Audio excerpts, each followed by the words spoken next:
En la antigüedad, en el curso de las conquistas, numerosos ejércitos se movían largas distancias y los comandantes a menudo se enfrentaban a una ignorancia absoluta del terreno en el que se encontraban. Amílcar constantemente tuvo que enfrentarse a dificultades similares en España, Alejandro Magno en las campañas persas e indias, Aníbal y Pirro en Italia, César en la Galia y Britania, Trajano en Dacia. En tales casos, un papel indispensable lo jugaban guías de entre los vecinos o personas que alguna vez visitaron y conocieron bien la zona. Los guías podían conducir al ejército por el camino más corto hacia un objetivo específico, elegir un camino seguro de movimiento, equipado con fuentes de agua potable, indicar puntos de cruce en ríos de aguas profundas y pasos en gargantas de montaña. La historia antigua conoce 3 casos clásicos en los que, gracias a la traición de los guías, ejércitos enteros fueron destruidos en territorio enemigo. Además, estos ejércitos eran de muy alta calidad en cuanto al personal de las unidades de combate y no estaban dirigidos por principiantes en los asuntos militares.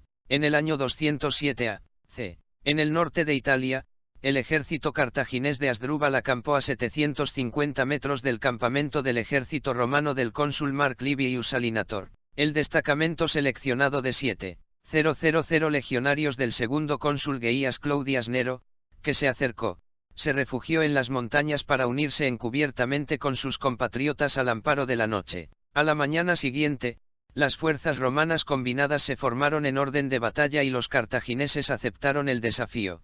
Pero tras un cuidadoso examen de la formación de batalla del enemigo, Asdrúbal supuso que se le oponían 2 ejércitos consulares a la vez y que la fuerza de los romanos había aumentado. El destacamento de reconocimiento de los cartagineses notó guerreros en las filas enemigas, que mostraban signos de fatiga tras una dura marcha, y el trompetista que llamó a la batalla frente a la tienda de Tito Livio tuvo que tocar su trompeta 2 veces, en contra de la regla establecida. Asdrúbal inmediatamente retiró sus divisiones al campamento y por la noche trató de eludir a los romanos en los tramos superiores del Metaurus, para luego partir por la vía Flaminias hacia el sur para conectarse con Aníbal. Esto es lo que dice el cronista Titus Livius sobre esto: a toda prisa, en la confusión y la confusión que son inevitables en la noche, los guías no fueron vigilados lo suficientemente de cerca, y uno se escondió en un escondite, que él mismo logró cuidar de antemano, y el otro cruzó el río con solo vados familiares, Metaurus.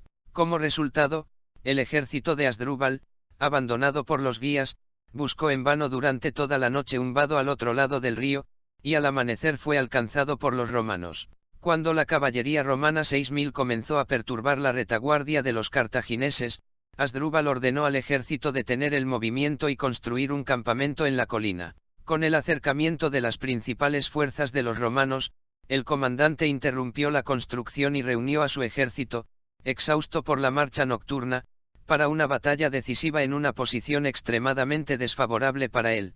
Durante la batalla, los cartagineses fueron derrotados y perdieron en Libia 56,000 personas muertas y 5,400 capturadas. Polibio da testimonio de unos 10,000 cartagineses y 2,000 romanos muertos. Los galos cisalpinos y los ligiurs no tomaron parte en la batalla del lado de Asdrúbal y huyeron. El propio comandante cartaginés murió en la batalla. Cabe señalar que, en cualquier caso, los romanos habrían superado al ejército de Asdrúbal con elefantes en marcha, pero si no fuera por la traición de los guías, el comandante cartaginés habría podido elegir de forma independiente un lugar más adecuado para encontrarse con el enemigo. Luego, un comandante experimentado tuvo la oportunidad de usar todo su gran ejército en la batalla, y no parte de él, como en la batalla de Metaurus. Y en este caso, el resultado de la batalla era impredecible y muy dudoso para los romanos. En el año 53 AC, el general romano Marco Licinio Craso marchó contra los partos al frente de 7 legiones, 4,000 jinetes e igual número de infantería ligera. Esto es lo que dice Plutarco al respecto.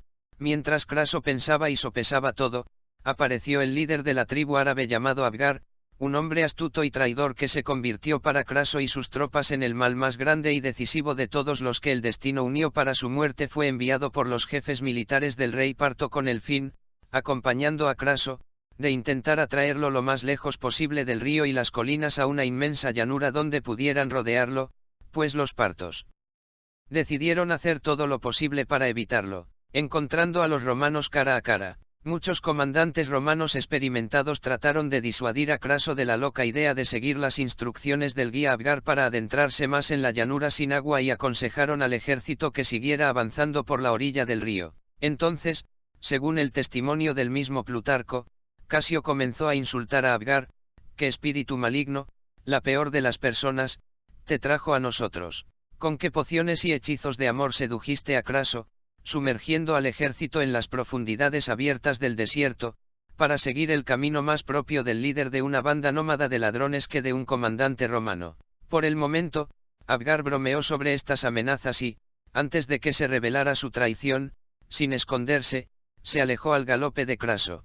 Como resultado de la perfidia del guía, los legionarios romanos deshidratados sufrieron una terrible derrota en la batalla que siguió. De los 43,000 romanos que tomaron parte en la batalla, 20,000 soldados murieron, 12,000 huyeron y la misma cantidad fueron capturados por los partos y fueron reasentados en Margiana. Un desastre militar similar les sucedió a los romanos bajo el liderazgo de Publius Quintilius Varas en el año 9 d.C., en el llamado bosque de Teutoburgo en lo que ahora es Alemania. Dado que Varo había enviado previamente algunas cohortes para pasar el invierno en los asentamientos alemanes, las 3 legiones de los romanos debían contar con unos 10,000 legionarios. La columna incluía 1,500 jinetes y 3,000 auxiliares de infantería.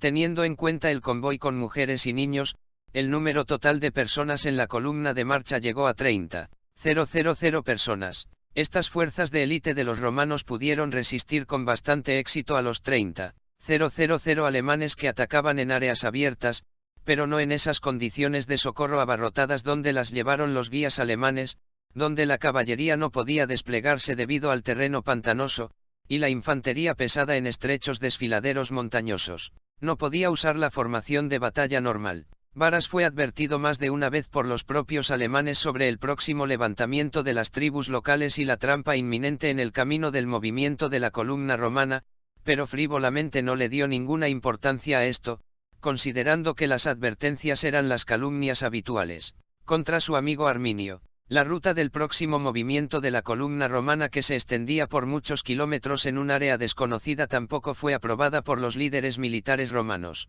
Según Dion, para llegar al lugar elegido de la emboscada, los guías debían conducir la columna de Varas a través de un país dominado por montañas de superficie irregular, salpicadas de gargantas, en las que crecían densamente árboles altos. Las legiones de Varas eran veteranos probados en la batalla, y esto permitió a los romanos ofrecer una feroz resistencia a los atacantes germanos durante 3 días. Sin embargo, la batalla terminó con la aniquilación completa del ejército romano y la captura de un gran número de legionarios exhaustos, y el propio Varo se suicidó.